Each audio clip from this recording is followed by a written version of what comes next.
Hello students, welcome to the commerce corner.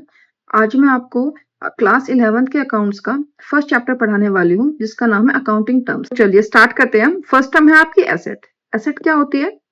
जो भी resources business के अंदर है, जो भी और जिनकी कोई इकोनॉमिक वैल्यू है, अगर उसकी इकोनॉमिक वैल्यू नहीं है तो वो एसेट के डेफिनेशन के अंदर नहीं आती है। जो भी बिजनेस रिसोर्सेज को यूज करता है गुड्स बनाने में, सर्विसेज को प्रोवाइड करने में, उसको हम लोग कंपनी की एसेट बोलते हैं।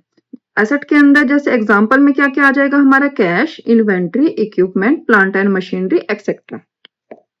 नेक्स्ट आपका टर्म्स आती है लाइबिलिटीज। लाइबिलिटीज क्या होती है? जो भी कंपनी ने बाहर से पैसा लिया हुआ है और जो उनको दूसरे पर्सन को पे करना है, खुद के पैसे नहीं, जो उन्होंने बाहर से बेसिक टर्म में बोले तो उधार लिए हुए हैं, जो उनको पे करना है, वो कंपनी की लाइबिलिटी कहलाई जाएगी। जैसे कि लोन फ्रॉम बैंक हो गया, लोन फ्रॉम एबीसी हो गया, आपके अकाउंट्स पेबल हो गए।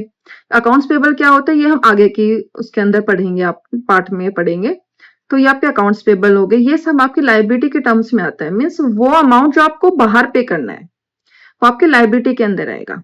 ठीक है। नेक्स्ट आपका टर्म आता है इक्विटी। इक्विटी क्या होती है? ओनर की इन्वेस्टमेंट और claim on business asset. Owner investment means जो पैसा ओनर ने बिजनेस को चलाने के लिए इन्वेस्ट किया हुआ है उसको हम लोग इक्विटी बोलते हैं। इक्विटी के अंदर आगे, और इक्विटी काफी वाइड टर्म्स है तो इसके अंदर आगे रिजर्व एंड सरप्लस भी आ जाते हैं, बट अभी के लिए आपको सिर्फ ये पता होना चाहिए कि इक्विटी का मतलब क्या होता है।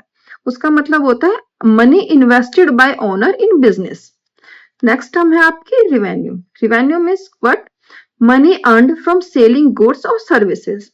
जो भी पैसा गुड्स को सेल करके या सर्विस प्रोवाइड करके आप अर्न करते हो उसको आप रिवेन्यू बोलते हो। जैसे कि आप, जैसे मैंने एग्जांपल लिखा है, sales from sale of furniture. अगर आप फर्नीचर बनाते हो, आपकी जो मैन्युफैक्चरिंग है वो फर्नीचर की है, तो आप फर्नीचर को जो सेल करोगे वो आपका रिवेन्यू के अंदर आएगा, या फिर गुड्स को आप सेल करोगे तो आपके रिवेन्यू के अंदर आएगा। बट अगर जो भी आपको बाहर से एज अ इंटरेस्ट मिल रहा है या फिर और कोई अदर इनकम है तो वो आपकी अदर इनकम के